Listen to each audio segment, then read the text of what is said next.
morning, everybody. I'm Charlie Fink. I'm here with Ted Schilowitz. It's This Week in XR. Today is Friday, March 11th. Again, as always, our show is grateful to Verbella for their sponsorship. Our guest today is Blake Kammerdiener, who is the head of XR programming at South by Southwest, which starts today. I'm off on Sunday. Can't wait. Number 7 for me. Love this festival. And everybody's going this year, Ted.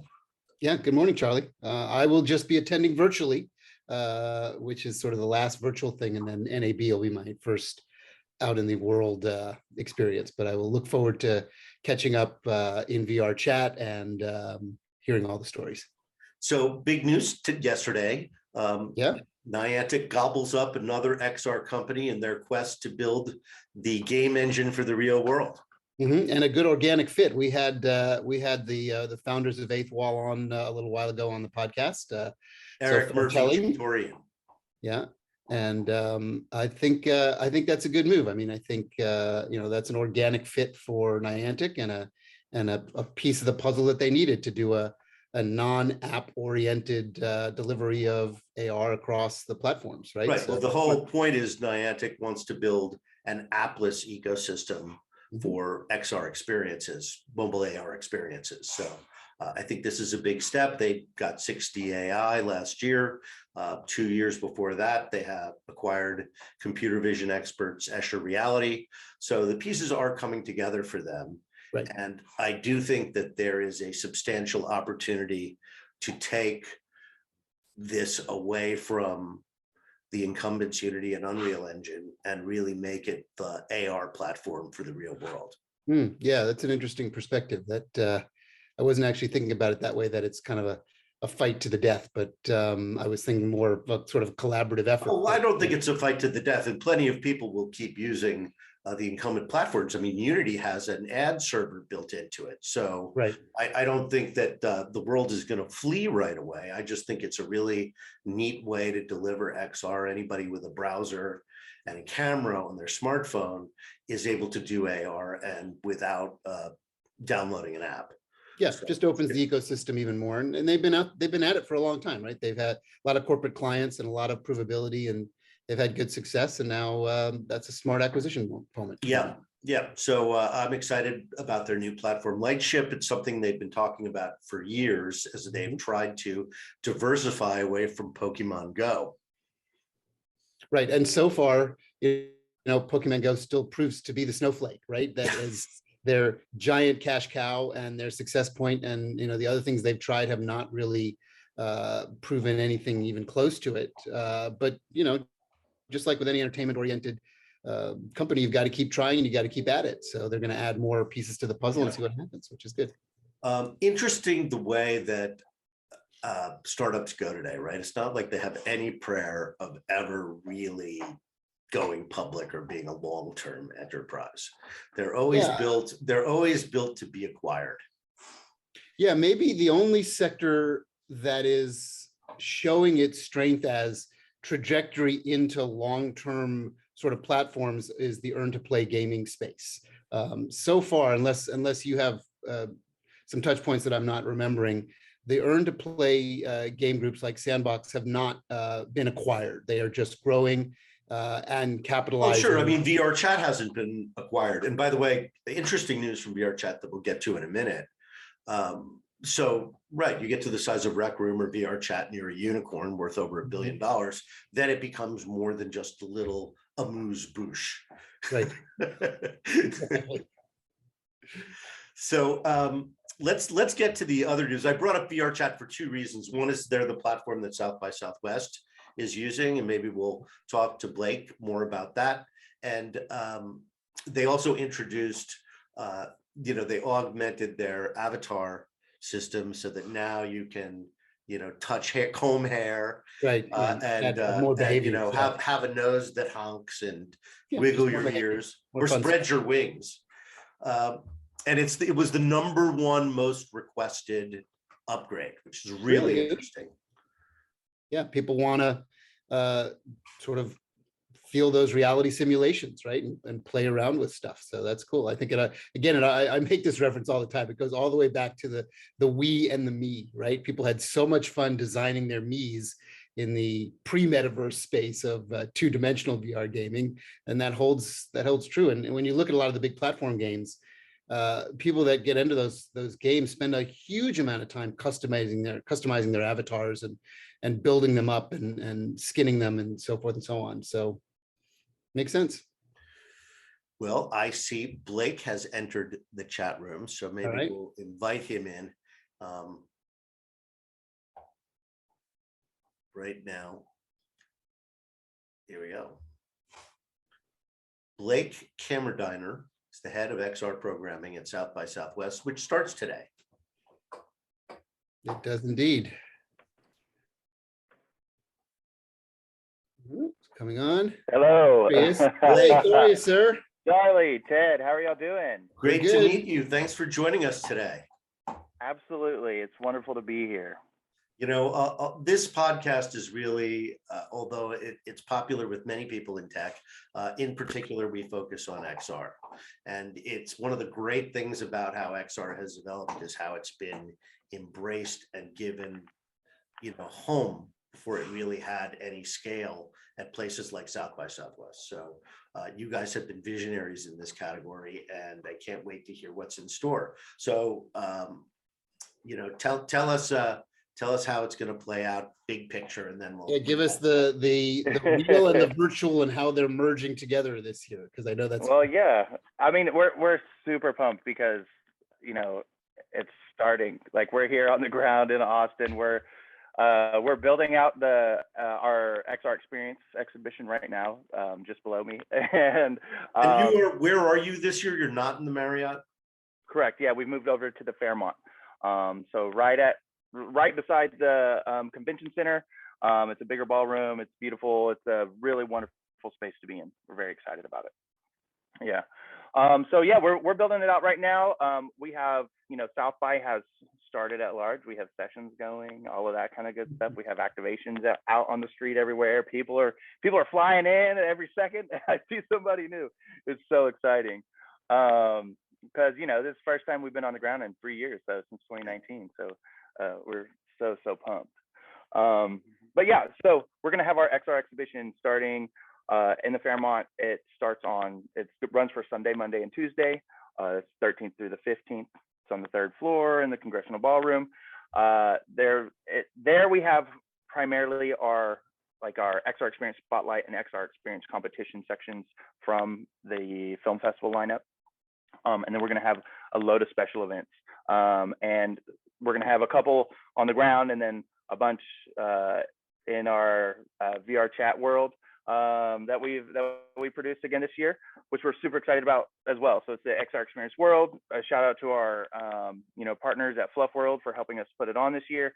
And that we're going to have live sessions in there. We're going to do like we did last year, which are a lot of fun, meetups, parties. This year we have a lot of actually meetups and parties. Where's my invitation? I've left out.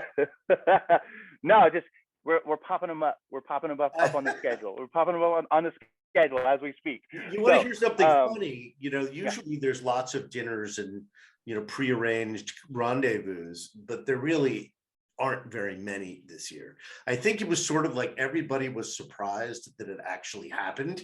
So there wasn't a lot of this, planning a year in advance, right? The way some companies do. Yeah.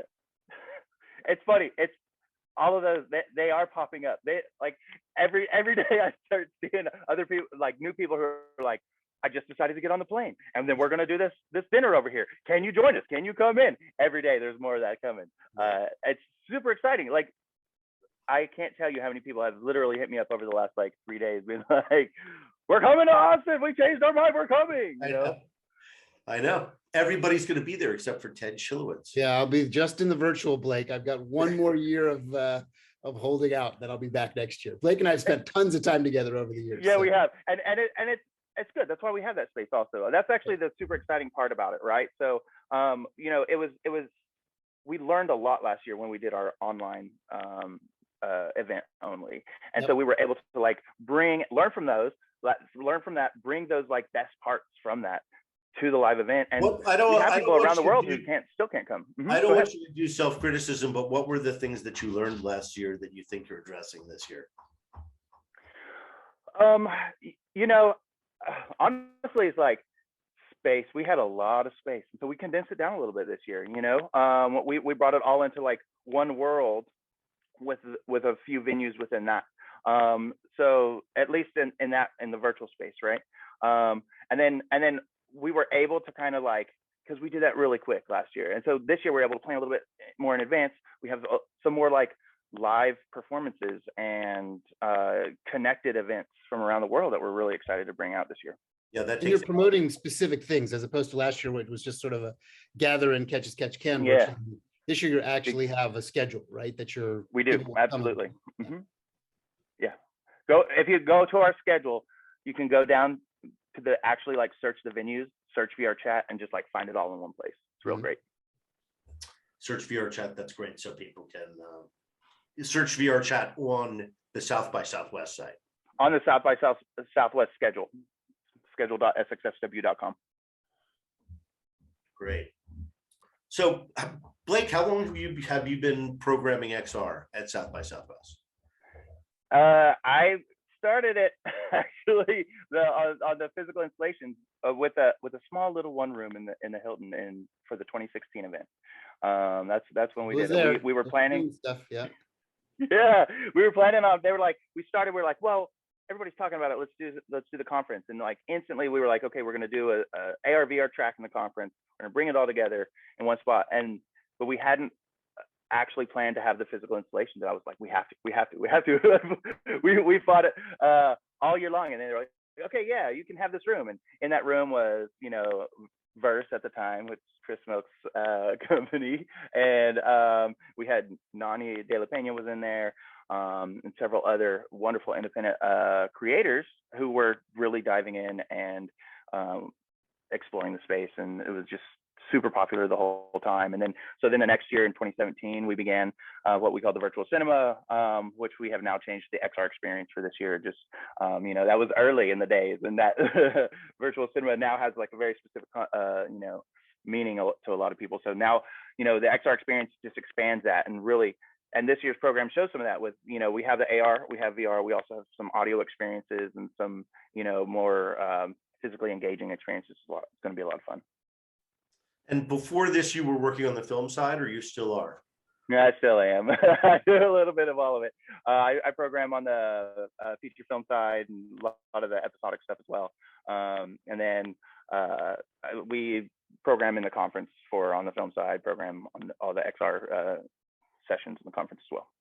Oh, well, cool. Thank you for all these speaking engagements. It's a pleasure to have y'all. I mean, you know, like we want it. It brings everybody together, and yeah, you know, we love it. I think that's kind of one of the best things about South by Southwest. You know, it's broad enough that you're consistently surprised, yet it's narrow enough to attract the XR community. So it really is super useful to me because I get to consume so much, yet both familiar things and then things I never expected. The serendipity is one of the best things. And also, you know, it's the people you run into, you know, some of whom you don't even really know that well. And you end up spending the night with, you know, going to a bar with them and seeing a music act. We did a lot of that, Ted. You know, just suddenly there's a group of 12 people, you know, going into a bar on 6th Street to see some band we never, ever would have heard of. Right. Well, and it's interesting, you know, the arc over the years of this, just like as we track the dynamics of change around the medium, I'm recalling fondly and sort of terrifyingly the year that Ready Player One did their huge installation. VR. And I think maybe that was just the highest point of sort of exhibition VR that was so put out into the world. That was epically cool. I think there was also the to promote Westworld, they like built an entire town. Yes, and bussed everybody out there. That's right. Yes. So yeah. That literally is still like, I hear people like, they're like, oh, South by, that's where they built Westworld, right? You know, like they gave you a giant hat. Right. I know. I still have mine. It's a nice hat. It's that type of immersive installations, like across the board. And the interesting thing, like you were talking about, it actually injects, I think, this new like vitality. It like grows the immersive community every year. It like gets a little bit bigger, just because you're introducing all these new people who are working in different aspects of the space, which are just so fascinating. And it really helps to kind of help build and expand and evolve the whole medium and the whole community, which is, you know, what gives me the most pleasure about what we do.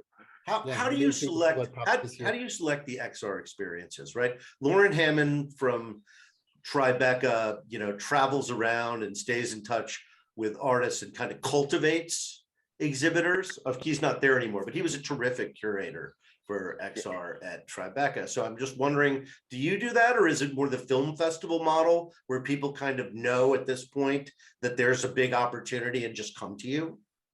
I do a combination of both, actually. And Lauren actually is on our jury this year. I'm very excited. I can't wait to see him. He'll get to see him hopefully later today. We do a little bit of both. So we have an open submission platform. People do submit regularly, and then I do regularly. Well, I haven't traveled. No, of course not. Honestly, but I spend most of my extra time actually hitting the markets and just meeting with creators and just like seeing who's working on what, because it's just such a great place and great way to meet people. And I always would just want to meet new creators, because every time you meet a new creator, you're going to see a new idea, and that's super exciting for us. So how many people in the exhibition are repeaters? How many people in the exhibition? That's a good question. Before? I couldn't give you an exact number off the top of my head, but we actually have a whole. I mean, we do always have a quarter.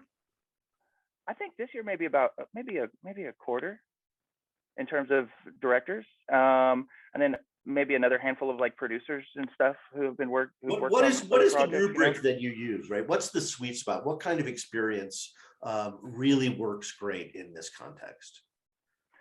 It's honestly, I take a project approach first, right? So I really do. I want to see the projects. I want to, and I look at it. We actually program with a couple things in mind. We're looking at storytelling, and we're looking at like an artistic point of view, right? And so we're looking at those two things, and that's kind of like the basis around the program that we build out.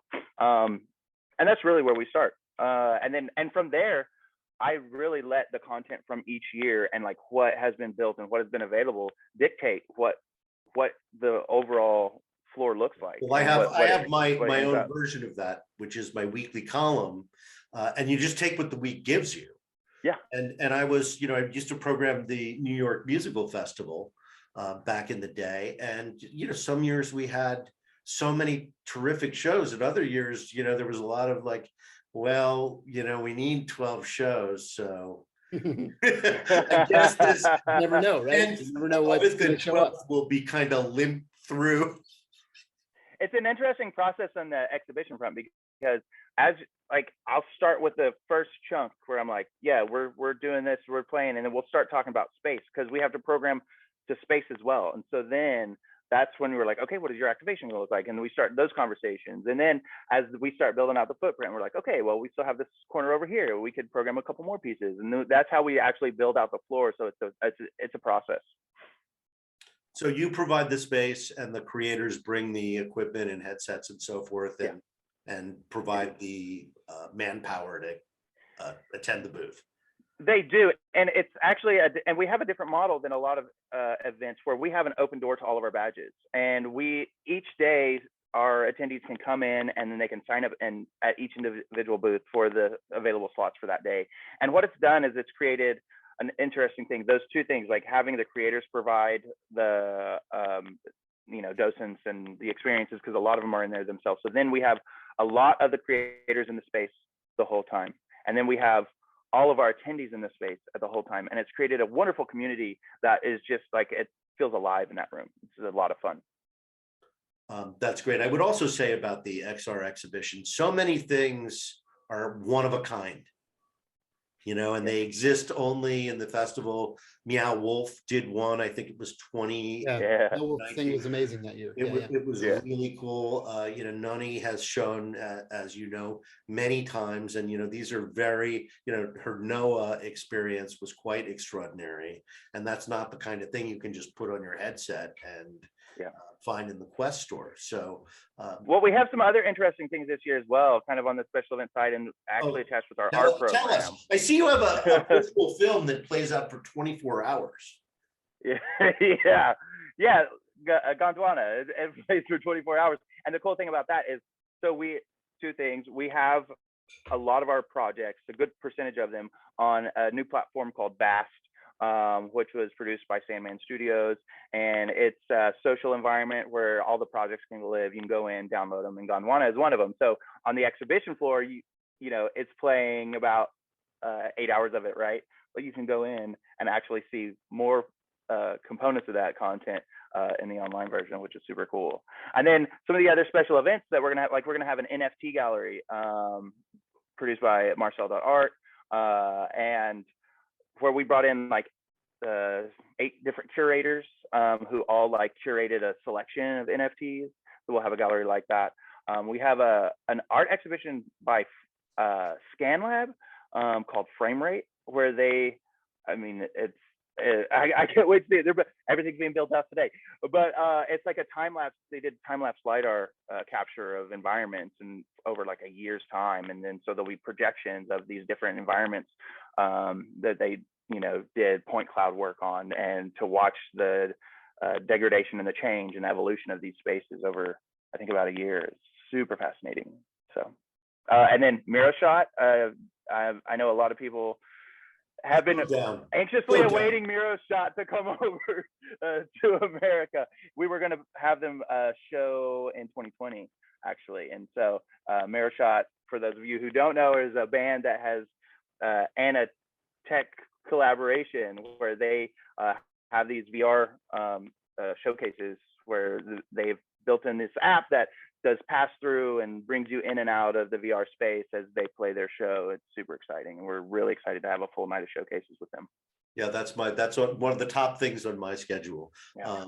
We had Ann McKinnon, who's one of their artistic advisors, on our show, I think 2 years ago, talking about Mirror Shot. So they've come a long way. Being featured at South by Southwest is a really big deal for a music app. And I would add, it's one of these hybrid experiences where people not only are in and out of VR, but they're in and out of the headset. So it's not, so you're in this concert and some parts of it are in VR, but there's lots of multimedia going around. There's a lot. Even if you don't have a headset on. So I wanted to make sure that people knew that it was still a straight up music act that can be enjoyed. It sure is. Thousands of people at the same time. So really excited to see that. What else is that? Did we cover everything in Immersive? What is there anything in the film program that somebody interested in tech would take a look at? Oh man, yes. Yeah, there is. There's a lot of stuff. We always actually program with a lot of stuff, but I'm not going to be able to tell you off the top of my head right now. Well, it's a massive program. We have like 90 or 100 feature films ish, and we have a lot of really strong documentaries this year that we're really excited about. So just definitely check out the schedule and dive deep into it, because it's super exciting. There's also, the installations are back. The installations are here. So like if you're in town, there's let's see, we have spatial holodeck is going to be here. So there's a lot with Meow Wolf again, actually doing. What is Meow Wolf doing? Another like I said, another installation based around with spatial holodeck. So all immersive audio and yeah, exactly. And then we're gonna have Dolby.io here, where they're like advancing the spatial audio again in a new way. So that's super exciting. And then it really is. It's back full force. It's crazy. It's crazy to see it. Over the last 2 weeks, we've been seeing it all build up around town, and just like the anticipation is like palpable. It's amazing. Well, congratulations. I can't wait to see everything. Thank you so much. I'm so excited. When are you going to be here? I'm flying in Sunday and I'm leaving Thursday. I speak Wednesday. I'll plug myself. Talking about the metaverse Wednesday at 11:30 with Philip Rosedale, Rafa Alacamara, and Timu Tok of Ready Player Me. So hope to see everybody there. Ted? And be sure and oh, sorry. I was just going to say, I almost forgot to shout out our keynote, our immersive keynote with Celine Tricart, who's just such an amazing creator. And we're super excited to have her. She created The Key, which is an award-winning project, Sun Ladies VR, and she's working on immersive games right now, and just super excited. She'll be on Monday at 1 o'clock. The Key is also in the Quest store for those of you who are not going to be at South by Southwest. I realize right now you're sitting there with a huge amount of FOMO, as Ted is. But we'll have a full report next Friday. Blake, great to see you. Look forward to seeing you in the reel. Absolutely. Ted, you will be missed. I will catch as much of it as I can on the virtual platform, and look forward to seeing you in the real a year from now. So Yeah, absolutely. Can't wait. All right. I hope it won't be that long for me. Have a great weekend, everybody.